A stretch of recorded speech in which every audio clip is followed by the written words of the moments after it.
ফেসবুকে ভিডিও দিতে দিতে দেখলাম যে নানান রকম ভিডিওর মাঝখানে কিন্তু খাবার দাবার রান্নার ভিডিওতে বেশ ভালোই ভিউ আসে। তাই ঠিক করলাম যে মাঝে মাঝেই তোমাদের সাথে একটা করে রান্নার ভিডিও শেয়ার করব। যেমন ভাবা তেমন কাজ। আজকে নিয়ে চলে এসেছি একটা নতুন রেসিপি। অ্যাকচুয়ালি নতুন নয়, কিন্তু আমি ফার্স্ট টাইম বানালাম।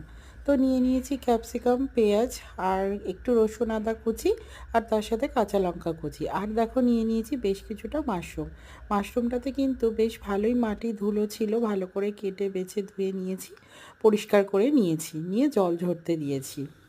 তারপর দেখো কতগুলো সস একটু ফ্রিজ থেকে বের করে নিলাম। এটা হলো গ্রিন চিলি সস, এটা হচ্ছে তোমার ভিনিগার, আর প্রত্যেকটা আলাদা আলাদা কোম্পানি। এটা হচ্ছে তোমার সস সয়াবিন সয়া সস।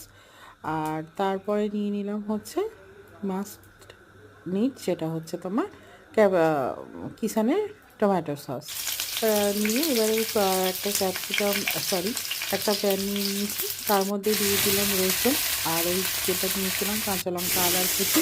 ওটা একটু ভাজা ভাজা হয়ে গেলে দিয়ে দিয়েছি ক্যাপসিকাম আর পেঁয়াজটা।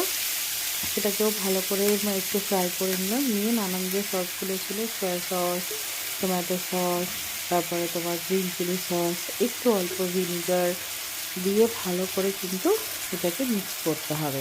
মিক্স মানে এটা ফ্রাই করবো, আমি কিন্তু জল দেবো না এই রান্নাটাতে। বেশ অনেকটা পরিমাণে কিন্তু সসটা দিও, নইলে টেস্ট আসবে না। তো ওগুলো দিয়ে দেওয়ার পর ভালো করে এটাকে মিক্স মিক্স মিক্স, আর তো কিছু করার নেই, ভালো করে মিক্স করতে হবে সব সবজির সাথে, যেন একদম টেস্টটা ঘুলে মিলে যায়। সেটা হয়ে গেলে এবার তুমি হচ্ছে দিয়ে দেবে মাশরুমগুলো। তো ভালো করে এটাকে মিক্সড করে নিচ্ছি। মিক্স করতে করতে কিন্তু ধৈর্য হারালে চলবে না, তাড়াতাড়ি করে মিক্সড করতে হবে। মিক্সডটা করে নিয়ে এরপরে আমি দিয়ে দিলাম মাশরুমগুলো। মাশরুম থেকে কিন্তু প্রচুর পরিমাণে জল বেরোয়।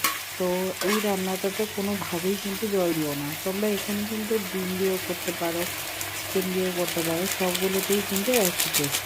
আর হ্যাঁ, অবশ্যই কিন্তু গোলমরিচ গুঁড়োটা দিয়ে, আমি ভুলে যাচ্ছিলাম। আর দিয়ে নিয়ে নুন আর চিনিও কিন্তু অবশ্যই দিও। নুনটা পরিমাণ মতো দেবে, চিনিটা জাস্ট একটু টেস্ট পরিমাণের জন্য লাগে। তো তারপর সেটা দিয়ে দিলাম, দিয়ে ভালো করে এটা একদম সব মশলার সাথে মিশিয়ে নিলাম। এইটাই ছিল ফাইনাল লুক। আমরা রুটি দিয়ে খেয়েছিলাম ডিনারে। কেমন লাগলো জানিও, আর পাশে থেকো।